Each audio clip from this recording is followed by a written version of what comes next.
Bismillahirrahmanirrahim. Assalamualaikum warahmatullahi wabarakatuh.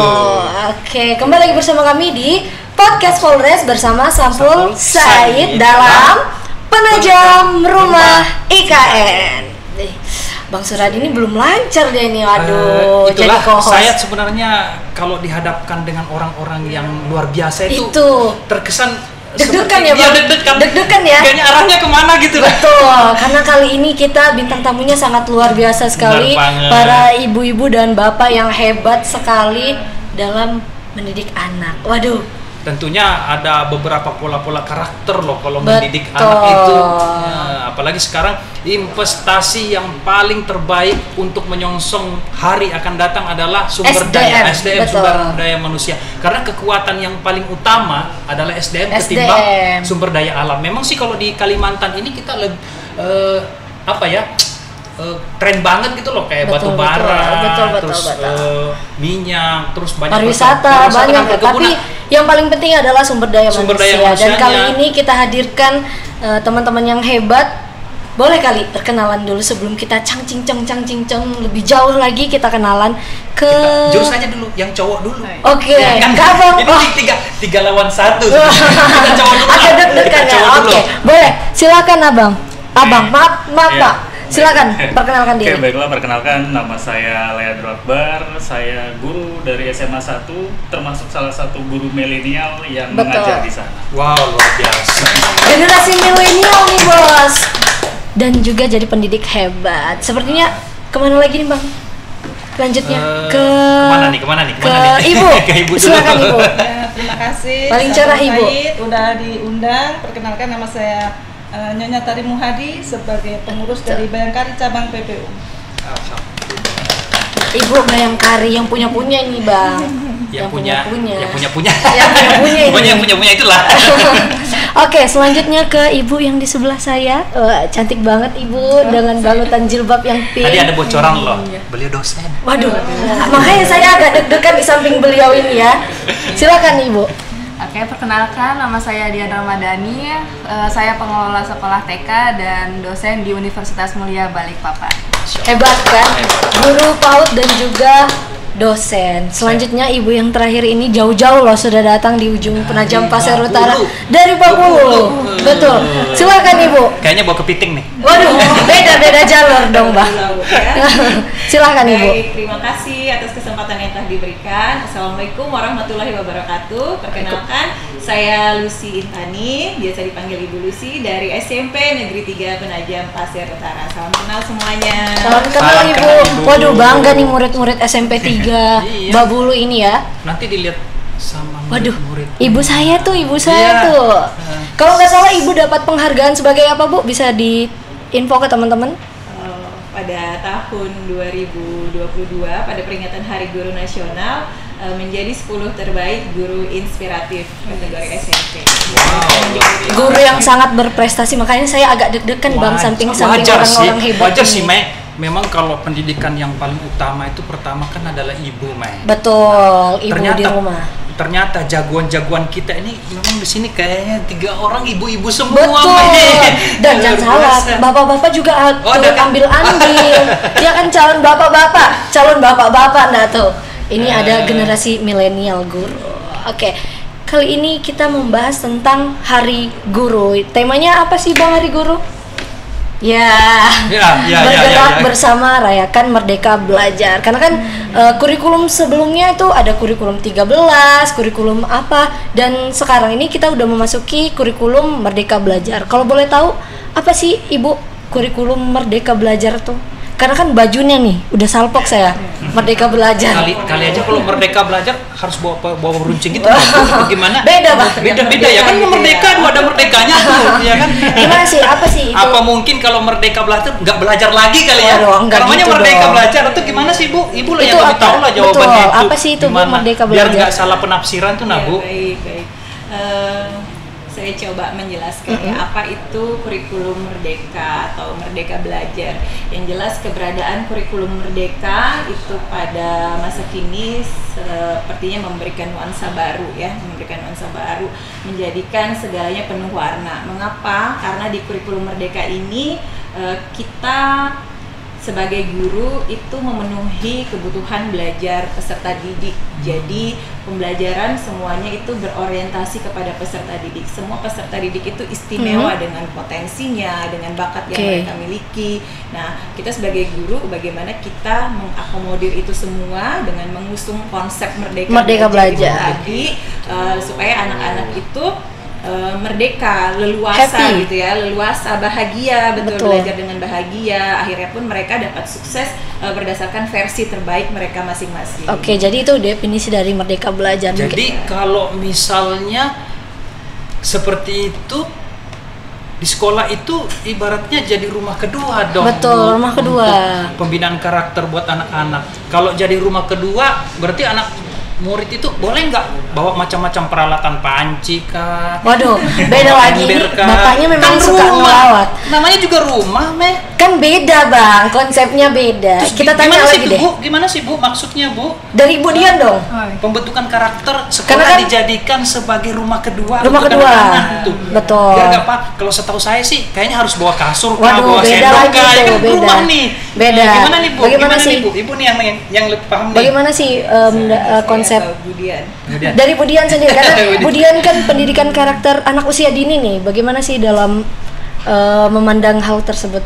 Ya, kalau di pendidikan anak usia dini sendiri sih kita tuh hanya sebagai fasilitator. Jadi seperti yang disampaikan dengan Bu Lucy tadi, bahwa semua anak itu memiliki potensinya masing-masing gitu. Jadi kita di sekolah itu bagaimana sih supaya anak didik kita itu juga nyaman gitu. Jadi tidak hanya belajar, mungkin hanya belajar atau bermain, tetapi juga bagaimana diajarkan seperti praktek masak juga. Iya, di TK itu ada seperti itu. Jadi ada lebih ke practical life-nya juga. Makanya pokoknya didikannya semacam kayak di rumah gitulah, Bu ya. Ya, bagaimana kan orang tua itu memberikan kepercayaan kepada kita di sekolah ya. Bagaimana kalau misalkan di PAUD itu, khususnya di PAUD ya, itu tidak hanya sebagai kecerdasan kognitifnya aja gitu, tidak hanya harus bisa baca, apalagi TK ya biasanya kayak gitu ya Bu ya, ditekan harus terus bisa baca, nih, berhitung, padahal ada yang lebih penting daripada itu, nilai karakternya seperti di kurikulum Merdeka itu ya Bu ya. Gitu. Betul, jadi Merdeka Belajar ini membuat siswa-siswanya happy dalam belajar, jadi cepat nangkepnya, nggak cuman ditekan harus bisa ini, udah umur segini harus bisa ini gitu Bang. Kalau dari ini kan tadi dari Ibu Merdeka Belajar, dari PAUD juga. Kalau dari sisi remajanya kan guru SMA ya Pak ya? Oke, betul sekali. Nah, kalau dari SMA sendiri kan kita sudah menuju ke kurikulum yang terbaru, yaitu kurikulum Merdeka Belajar, yang dimana sebenarnya kita sebagai seorang guru itu harus selalu berorientasi kepada murid. Jadi yang harus kita lakukan itu adalah dari murid untuk murid dan kembali ke murid. Mantap. Nah, juga pembeda dari kurikulum-kurikulum sebelumnya itu ada P5. Nah, jadi memang P5 itu adalah proyek profil penguatan pelajar Pancasila yang nanti di mana proyek tersebut diharapkan mampu membentuk karakter peserta didik menuju profil pelajar Pancasila. Oke, seperti itu. Nah, ini kan sudah nih kita bahas tentang Merdeka Belajar di sekolah. Oke, silakan Bang. Gini, setiap anak tuh kan memiliki karakter masing-masing tuh. Ada yang mungkin karakternya dominan, ada yang mungkin melankolis, atau ada mungkin beda-beda lah. Sanguinis kasih sangu baru menangis. Jenius kali. Menangis, saya kira menangis. Kasih sanggup baru jenius. Nah, itu sebagai seorang guru pendidik atau dosen misalnya, gimana sih mengelompokkan masing-masing yang memiliki karakter yang beda-beda dalam pola memberikan pembelajaran itu loh. Bagaimana? Apakah mereka misalnya nih pelajarannya apa gitu, kemudian langsung diterapkan satu pola, apa karena karakternya berbeda kemudian diberikan pemahaman masing-masing sesuai dengan karakternya, atau bagaimana? Silakan Ibu Lucy. Baik.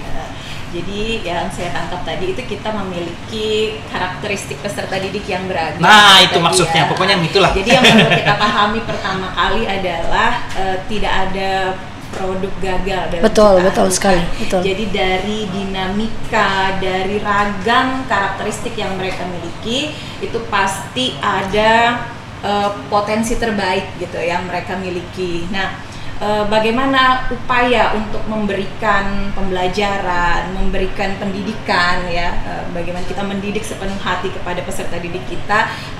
Kalau sekarang itu ada yang namanya pembelajaran berdiferensiasi. Jadi pembelajaran berdiferensiasi ini sebagai upaya untuk memenuhi kebutuhan belajar peserta didik.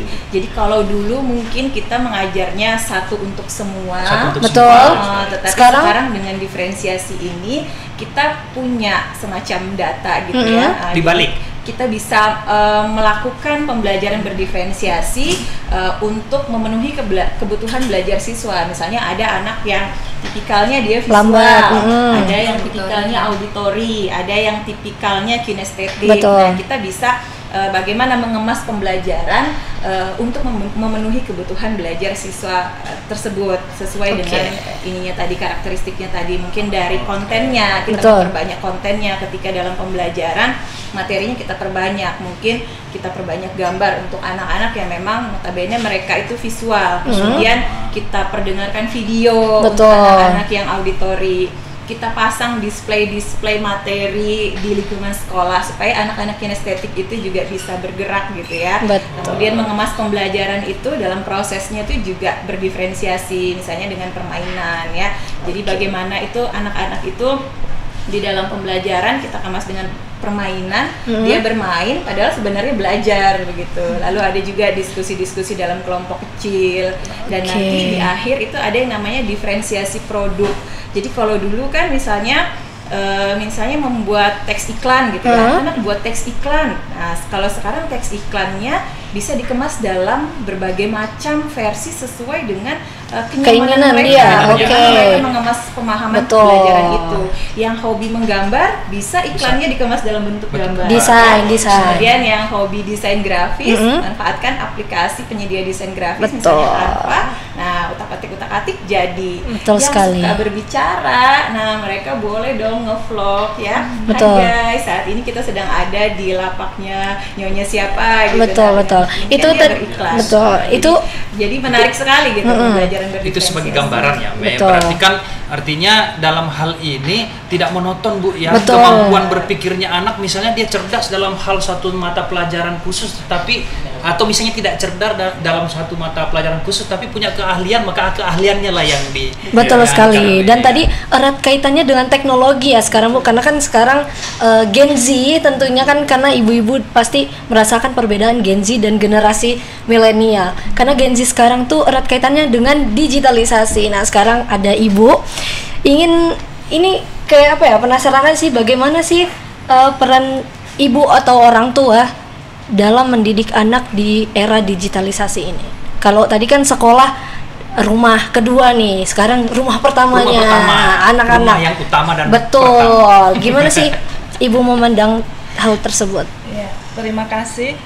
Tentunya seorang anak itu lahir pasti pendidikan pertama di rumah ya. Madrasah pertama di rumah, terutama ibu ya. Makanya kenapa kita anak itu harus tahu bahasa ibu, karena memang anak itu dimana orang tua itu yang menjadi role model, yang menjadi contoh, yang menjadi panutan. Apapun mau hitam putihnya anak ini nanti mau jadi apa, itu tergantung orang tua bagaimana mendidiknya ya. Tentunya kalau menghadapi anak ya yang tidak seperti zaman saya udah beda banget, sekarang beda zamannya, generasinya ya Bu ya. Anak-anak itu cenderung percaya sama teknologi sama medsos. Jadi mungkin secara mendidiknya juga berbeda dengan waktu saya dulu, waktu zaman-zaman kita dulu ya. Karena anak sekarang kalau dikerasin cenderung melawan, karena cenderung dia lebih tahu orang sekarang mau apa aja bisa kok searching di internet. Jadi apa ya, kita menyelesaikan dengan tidak lupa, tidak tetap menanamkan etika. Akhlak, sopan santun, kejujuran, tanggung jawab, dan kemandirian. Tentunya juga ini kan untuk menjadi jiwa pemimpin ya. Apalagi kalau anak laki-laki itu kan secara anatomi tubuh dia itu kan cenderung hipotalamus ini lebih lebar, jadi cenderungan untuk bermain. Betul. Jadi kalau punya anak laki-laki, mungkin kita itu kalau manggil sekali 2 kali sampai tidak didengar, mungkin dia asik kan dengan keasikan. Nah itu sebagai orang tua zaman sekarang harus memiliki kesabaran sendiri ya, tingkat tinggi kesabarannya Bu ya, trik-trik sendiri. Betul bagaimana sekali. Supaya kita ini tidak tiap hari menjadi konflik dengan anak. Kita harus menarik, mengulur supaya juga anak itu tidak melulu gadget terus. Betul sekali. Jadi tetap diawasin ya Bu. Diawasin tetap. Yaitu tadi yang pertama itu akhlaknya, betul, etika, sopan santun, adab. Karena itu yang paling penting. Ya, walaupun sudah zaman modern. Betul sekali. Ternyata ilmunya yang paling tangguh adalah sabar. Karena betul, jujur ini ibu-ibu di luar sana dan juga ibu-ibu guru ini sabarnya tingkat tinggi sekali. Kalau rupanya. Tadi udah dibahaskan kesabaran. Nah, melihat perbedaan antara pendidikan guru yang Bapak temuin dulu sama sekarang, sama anak Bapak sekarang gimana sih Pak? Oh ya. Jadi saya kemarin lulus di tahun 2016 dari sekolah tingkat atas SMA dan kemudian menjadi guru di tahun 2021. Dan perbedaannya sedikit membuat saya shock. Shock ya Pak? Shock ya. Tapi nggak sampai pingsan. Nggak sampai.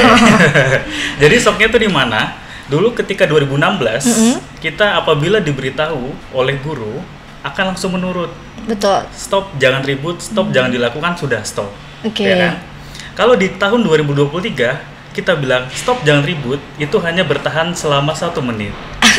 Maka beda ya? Iya, beda banget. Jadi kerasa perbedaannya. Mulai dari anak yang masih perlu diberitahu terus menerus, ya kan, merasa acuh tak acuh dengan gurunya, terus juga tingkat sopan santunnya juga sudah mulai memudar ya untuk di era sekarang generasi Z ya. Berarti ini salah satu dukanya Pak Guru ini. Betul. Karena itu tadi pentingnya pendidikan karakter anak. Itu tadi sukanya di mana dong? Kalau sukanya itu adalah terus merasa muda. Waduh. Luar biasa Bapak ini ya. Karena dikelilingi oleh anak-anak yang muda. Betul.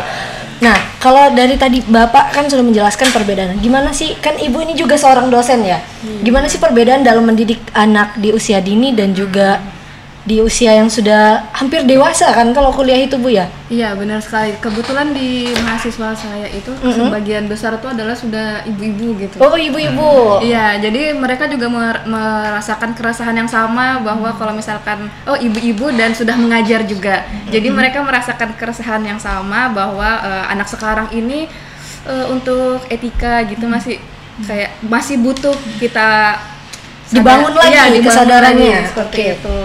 Nah, jadi menurut mereka itu seperti apa ya Bu? Dulu berbeda sekali dengan kita masih waktu mereka sekolah. Ya seperti yang tadi dijelaskan sama Bapak Leandro ya. Iya, betul.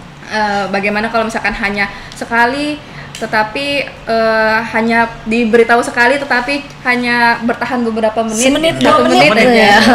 Nah, kalau di PAUD itu kita bagaimana anak itu bisa pertama itu menanamkan rasa percaya kepada kita dulu di awalnya seperti itu. Betul. Jadi begitu kita sudah bisa menanamkan fondasi-fondasi yang kuat.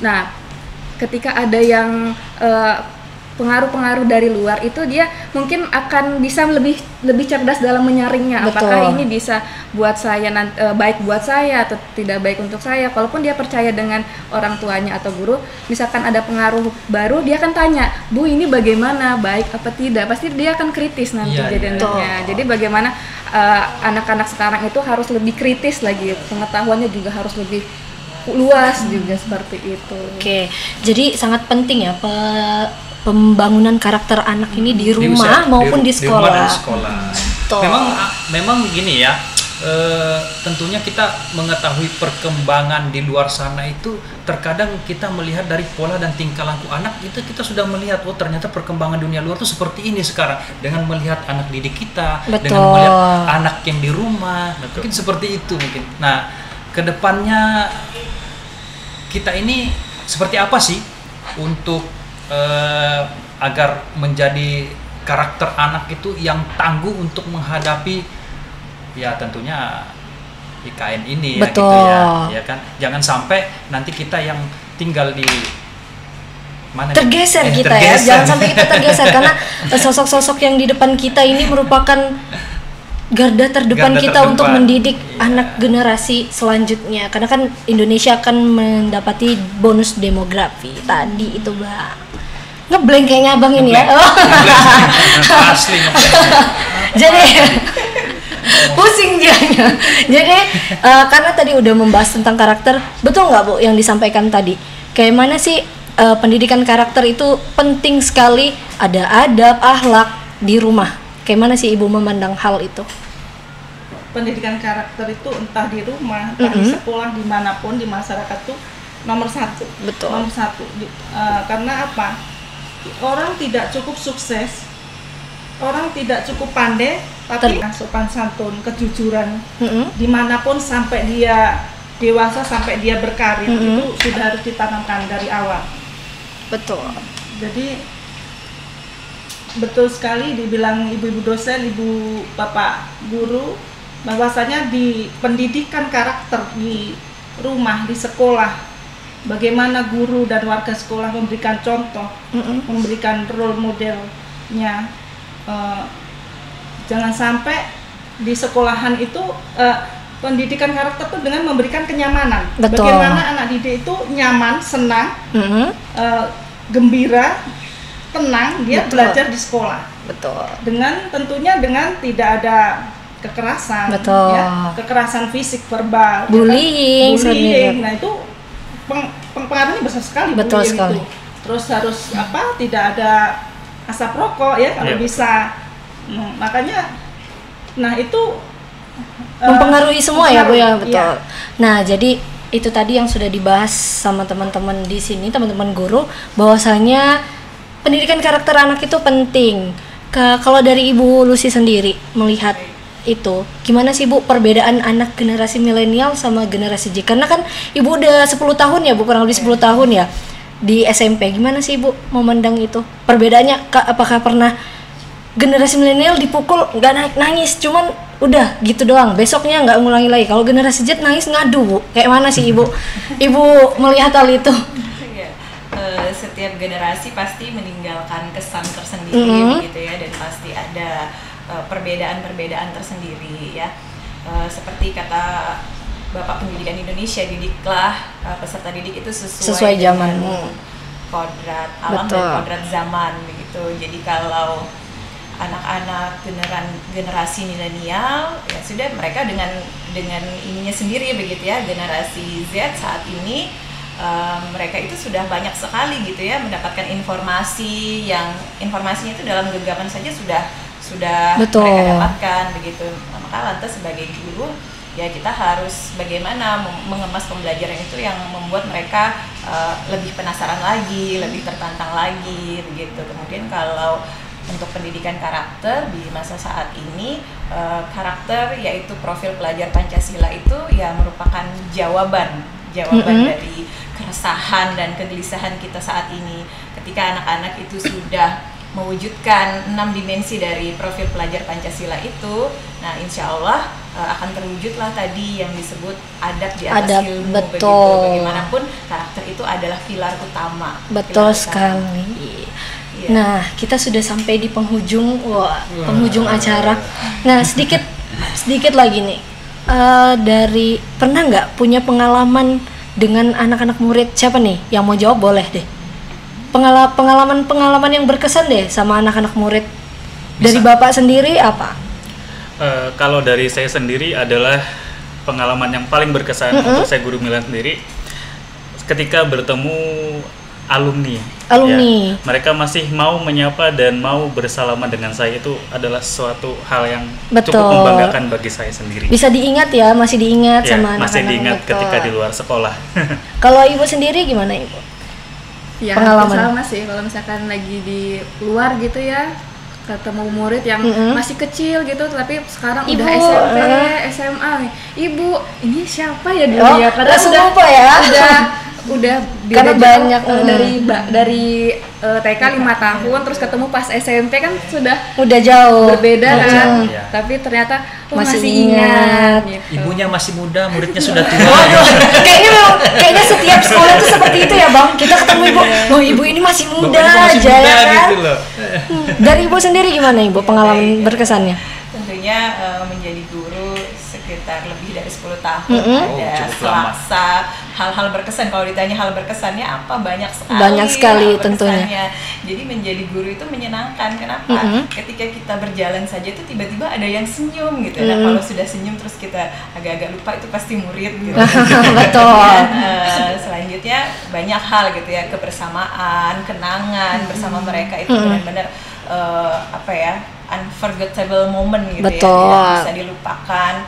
Dan intinya kesan yang saya ini adalah saya bersyukur begitu ya, bisa mengenal mereka gitu ya, dari ragam karakter mereka, dari murid yang dianggap terlalu aktif ya, murid yang pendiam. Dari situ sebenarnya kan kenapa kita harus bersyukur, karena sebenarnya dari mereka itu kita belajar juga gitu ya, belajar bagaimana menyelami dunia anak-anak. Dari anak-anak yang pendiam itu bagaimana kita menyelami dunianya juga gitu ya, untuk supaya bisa berinteraksi dengan mereka itu seperti apa. Dari anak-anak yang katanya dikatakan nakal, kita bisa belajar juga apa sih kenapa sih permasalahannya apa gitu kan. Kalau manusia itu ada yang namanya 5 kebutuhan dasar. Kebutuhan yang pertama itu kebutuhan bertahan hidup, kemudian kesenangan, cinta dan kasih sayang, kemudian ada kebebasan dan penguasaan. Nah, anak-anak yang biasanya suka membuat masalah itu, nah kemungkinan mungkin dia kuranglah dari 5 itu, dan kasih sayang atau pingin bebas, diakui dan lain-lain. Bener-bener deh. Jadi kesannya itu selama menjadi guru ini saya bersyukur karena diberikan kesempatan untuk belajar dan belajar. Terus ada nggak Bu di antara beberapa muridnya itu misalnya ngeyel, abang ini kayak abang ngejengkelin gitu loh Bu, ngejengkelin, ngeyel, dikasih tahu udah nggak mau dengar, terus dijewer misalnya gitu Bu, terus dia malah ngelapor sama orang tuanya, itu gimana Bu dalam proses dalam lingkup sekolah untuk hal-hal seperti itu, yang artinya memang ada sedikit, kita kan tidak boleh kekerasan tadi bilang ibu ini tidak boleh kekerasan tuh, terus gimana tuh Bu dalam pola pendidikan gitu, kalau memang dia ngeyel banget nggak usah dikasih tahu, apakah harus menggunakan sistem dicubit gitu atau dikasih surat peringatan atau gimana, atau dikeluarin atau gimana tuh Bu untuk dalam ya proses pendidikan lah maksudnya. Boleh dijawab dari Bapak, gimana, Ibu, atau siapa? Mungkin dari saya dulu. Oke, boleh, silakan. Seperti tadi ya, anak-anak itu kan dengan berbagai macam karakter. Suatu ketika kita pasti menemukan anak-anak yang istimewa ini ya, anggap saja dia istimewa gitu ya, karena memang meminta perhatian yang lebih dari gurunya. Kalau pakai kekerasan sih seharusnya itu tidak diperkenankan begitu ya. Biasanya kita akan pakai yang namanya itu segitiga restitusi. Jadi bagaimana kita ya ngobrol dari hati ke hati, harusnya seperti itu gitu ya, menanyakan kepada peserta didik. Berat banget ya tugasnya guru nih. Tugasnya guru. Sudah ngeyel-ngeyel gitu masih pakai perasaan lagi. Harus sabar begitu. Harus sabar, karena kalau anak-anak ngeyel itu kan dia ibaratnya marah ya, api ya. Api. Terus gurunya jadi api juga, gimana jadinya? Tapi kalau hari ini ngeyel, besok ngeyel terus abang dengan tantangan gitu ya. Karena memang penanaman karakter itu tidak bisa instan. Betul harus sekali. Konsisten begitu dengan segitiga restitusi tadi.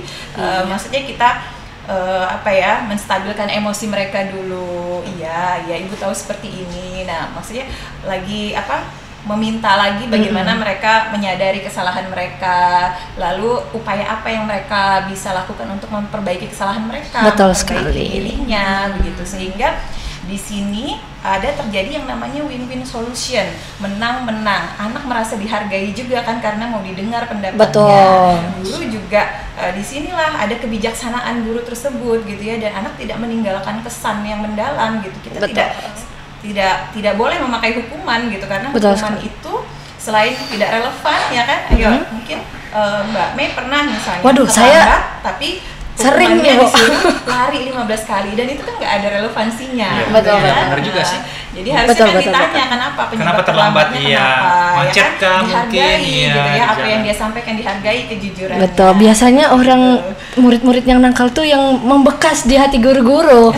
Seperti Ibu, mungkin Ibu punya salah satu guru yang membekas di ingatan Ibu, seperti apa Ibu? Guru.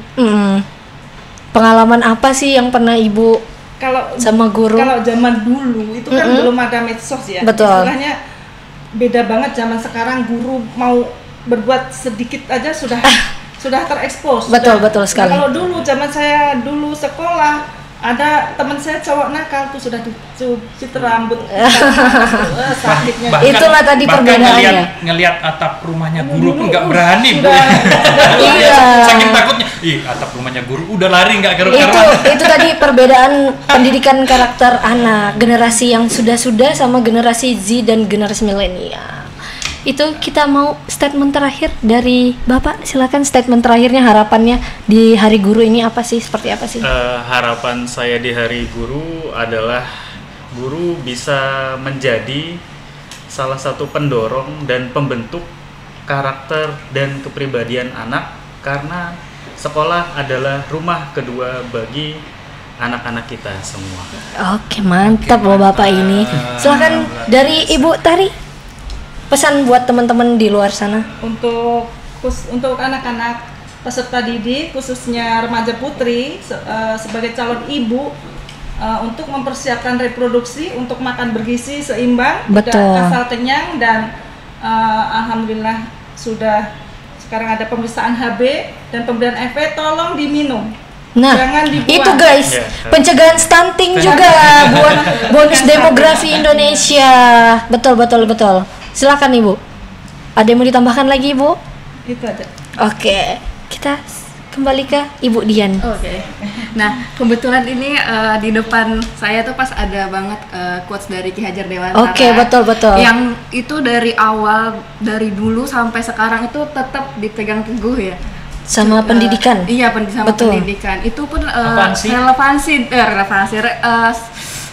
apa namanya? Relate lah. Iya, relate di depan memberikan contoh. Di depan memberikan contoh, di tengah kita memberikan semangat, di belakang kita memberikan dorongan. Tuturi Handayani. Ya, dan itulah guru values dan menjadi guru itu seperti itu. Oke. Selamat Hari Guru untuk guru-guru hebat di seluruh Indonesia. Silakan Ibu, pesan-pesannya buat teman-teman di luar sana. Baik, buat teman-teman satu profesi, buat teman-teman rekan guru, jadilah guru yang bahagia, guru yang selalu menjadi long life learner, pembelajar sepanjang hayat. Untuk siapa? Semata-mata adalah untuk murid-murid kita tercinta.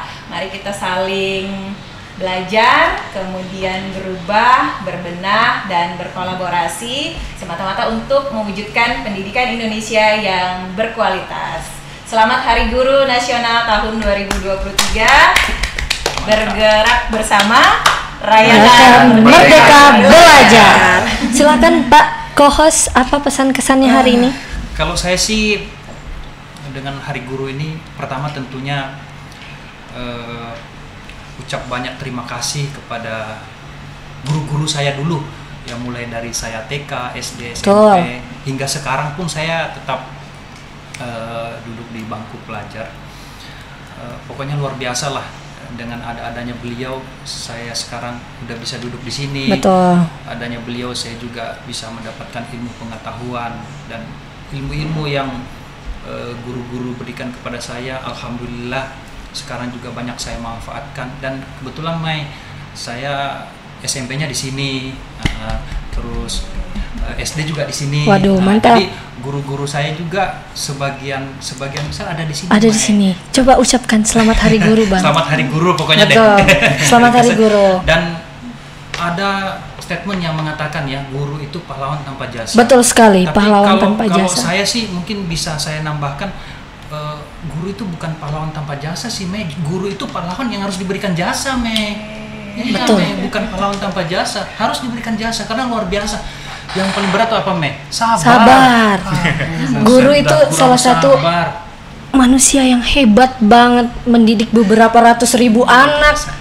dan kita kan jadi guru tuh harus sabar. Nanti mungkin anak ini besarnya jadi presiden, jadi kita kan nggak tahu. Ketemu kita jadi bangga. Gurunya masih ngajar, anak muridnya udah pada menjabat luar biasa yang betul.